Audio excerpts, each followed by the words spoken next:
Hi guys, welcome to my YouTube channel.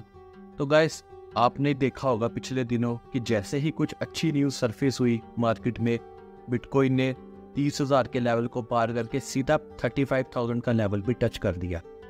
जैसे कि DTC की वेबसाइट पे ब्लैक रॉक के ETF की लिस्टिंग होना, और कुछ ऐसी भी न्यूज़ आई कि USDT की कुछ प्रिंटिंग हो रही है। एक तो पॉजिटिव न्यूज़ के कारण ही बिटकॉइन ने सीधा ही 35,000 का लेवल अटेन कर लिया। और कुछ लोग यहाँ पे कहने लगे हैं कि बुल सीजन की शुरुआत हो गई है। तो गाइस, हर क्रिप्टो साइकिल में जो कि 4 साल की होती है, ऐसे कुछ ना कुछ इवेंट ज़रूर होते हैं जिससे ये लगता है कि बुल सीजन की शुरुआत अब हो ही चुकी है। तो गाइस, क्रिप्टो की 4 साल की साइकिल में हम ये ज़रूर चीज़ देखते हैं कि एक्चुअल बुल सीजन स्टार्ट होने से पहले कुछ मिनी ऑल्ट सीजन ज़रूर आते हैं, जिसमें सबसे पहले बिटकॉइन की डोमिनेंस बढ़ती है 57-58% तक। उसके बाद हाई कैप ऑल्ट कॉइन में पैसा जाता है, उसके बाद मिड कैप्स में पैसा जाता है, फिर लो कैप में पैसा जाता है। तो ये जो सीज़न होता है ये बेसिकली 2 से 3 महीने का सीज़न होता है। मिनी ऑल्ट सीजन के बाद हम हमेशा मार्केट में एक डंप देखते हैं, लेकिन गाइस इस बार सिचुएशन थोड़ी अलग है। इस बार ETF अप्रूवल जो है वो उसी मंथ में आ रही है जिस मंथ में मार्केट डंप होती है। वैसे भी मार्केट में ये न्यूज़ बहुत ज़्यादा सर्कुलेट हो रही है कि जितनी भी कंपनीज ने ETF बढ़ा है वो अपने BTC अकोमुलेट करना स्टार्ट कर चुके हैं, क्योंकि उनको कहीं ना कहीं ये पता है कि उनका BTF जो है वो अप्रूव हो जाएगा। इसलिए बिटकॉइन की अकोमुलेशन पहले से ही स्टार्ट हो चुकी है। हो सकता है अगर ये न्यूज़ सही हुई तो नेक्स्ट सीजन जो बुल रन है वो लंबा बुल रन होगा। हो सकता है 6 महीने, 8 महीने, 1 साल का भी बुल रन हो सकता है। तो हमें दोनों सिनेरियो को लेके चलना है। तो गाइस, आपके मन में भी अब एक प्रश्न आ रहा होगा कि अब हम क्या करें, हम एंट्री कैसे लें, हम लॉन्ग टर्म एंट्री सोच के लें या शॉर्ट टर्म एंट्री सोच के लें। तो गाइस, मैं आपको बताना चाहता हूं कि अगर आपने कोई एंट्री पास्ट में ली है और आपने उसको लॉन्ग टर्म एंट्री लेके चले हुए हो, तो मैं रिक्वेस्ट करूंगा आप उस एंट्री को इस सीजन में अभी बिल्कुल भी मत छेड़िए। अगर आप मेरी बात करें तो मैं इस सीजन को एक शॉर्ट टर्म सीजन लेके चल रहा हूं।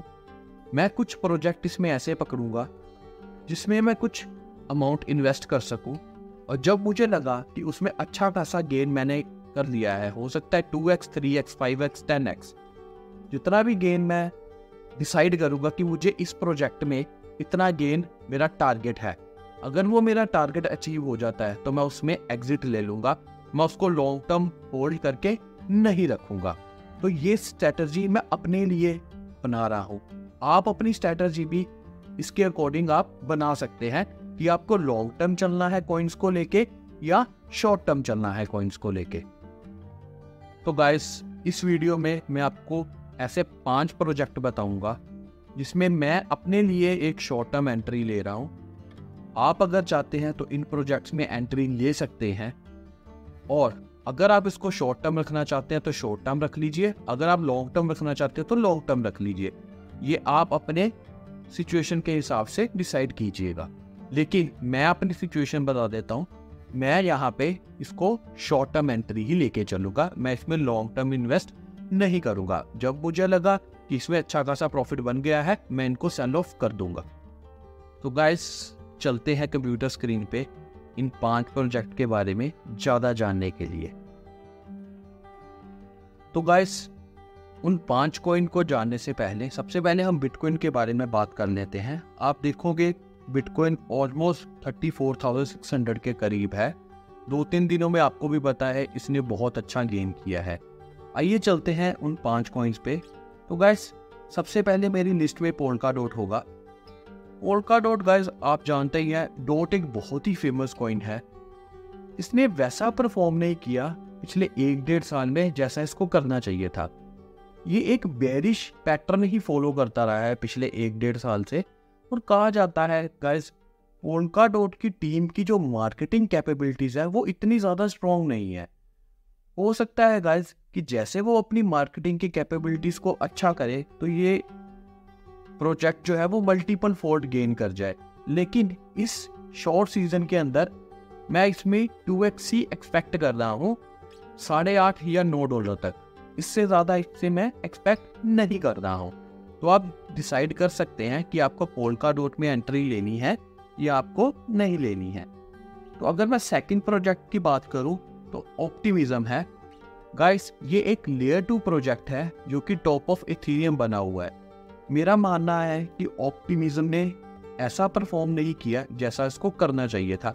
मे बी रिसेंटली इसके कुछ टोकन्स अनलॉक हुए हैं, उसकी वजह से इस पे थोड़ा सा सेल प्रेशर बना है, जिसके कारण ये परफॉर्म नहीं कर पाया।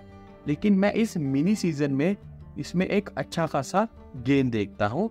आप भी इसके बारे में चेक करके इसमें इन्वेस्ट कर सकते हैं। अगर मैं थर्ड प्रोजेक्ट की बात करूं तो गाइस, मेरा थर्ड लिस्ट पे है बाइकोनॉमी। गाइस, बाइकोनॉमी देखिए एक रिस्की इन्वेस्टमेंट ज़रूर है, लेकिन क्रिप्टो में बोला जाता है higher the risk higher the reward. अगर आपका रिस्की प्रोजेक्ट अच्छा परफॉर्म कर गया तो आपको मल्टीपल फोल्ड गेन होने की पॉसिबिलिटीज पूरी है। तो इसलिए मैंने बाइकोनॉमी इस लिस्ट में लिया है। अगर नेक्स्ट प्रोजेक्ट की बात करें तो वो है ओशन प्रोटोकॉल। ओशन प्रोटोकॉल की गाइस हाइप काफ़ी देर से बनी हुई है। पिछले 6 महीने से ओशन प्रोटोकॉल ने काफ़ी अच्छा परफॉर्म किया है। इसमें मैंने पहले भी एक एंट्री ली थी, जो कि मैंने शॉर्ट टर्म एंट्री ही ली थी, उसको मैंने 2x पे सेल ऑफ कर दिया था। लेकिन अब मैं इसमें दोबारा से एंट्री लूँगा, क्योंकि इसका जो यूज़ केस है वो बहुत ही इंटरेस्टिंग और इम्पोर्टेंट यूज़ केस है। इसके बारे में अगर आप देखोगे तो आप देखिए, ये डिसेंट्रलाइज्ड नेटवर्क और cryptographic techniques to facilitate secure and privacy preserving data sharing.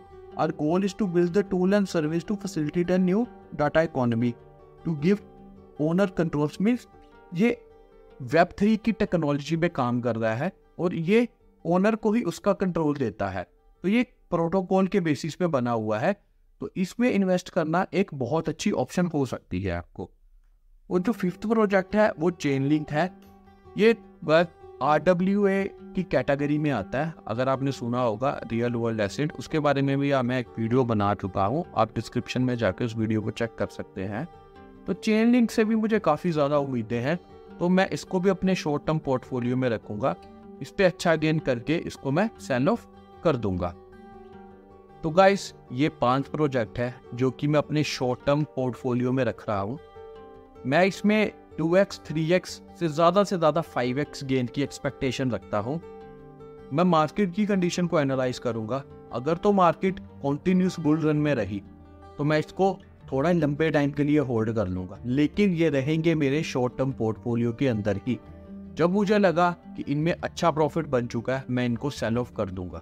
तो गाइस, आप ही अपने प्रोजेक्ट्स के बारे में रिसर्च कर सकते हैं। आप देख सकते हैं, अगर आपको किसी और कॉइन में इन्वेस्ट करना है, आप उसके बारे में रिसर्च कीजिए, देखिए उसकी टीम क्या काम कर रही है उस पर, उसके बाद ही अपने कॉइन पे इन्वेस्ट कीजिएगा।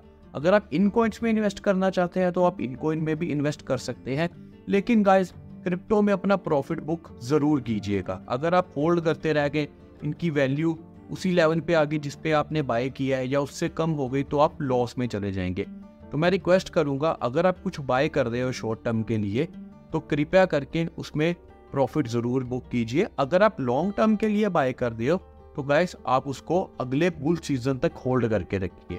तो गाइस, मैं आपसे रिक्वेस्ट करूंगा कि कुछ भी इन्वेस्टमेंट करने से पहले अपनी सर्च ज़रूर कीजिए, उसके बाद ही क्रिप्टो में इन्वेस्ट कीजिए, क्योंकि इसमें गेन होने के भी बहुत बड़े चांसेस है और आप सारा का सारा पैसा भी इस पर खो सकते हैं। तो गाइस, ये थे मेरे कुछ प्रोजेक्ट्स। आशा करता हूँ कि आपको इस वीडियो से कुछ इन्फॉर्मेशन मिली होगी और मैं आपसे एक लाइक और शेयर की एक्सपेक्टेशन रखता हूँ। तो कृपया मेरे चैनल को सब्सक्राइब कीजिए, वीडियो को लाइक कीजिए और ढेर सारा प्यार दीजिए। धन्यवाद।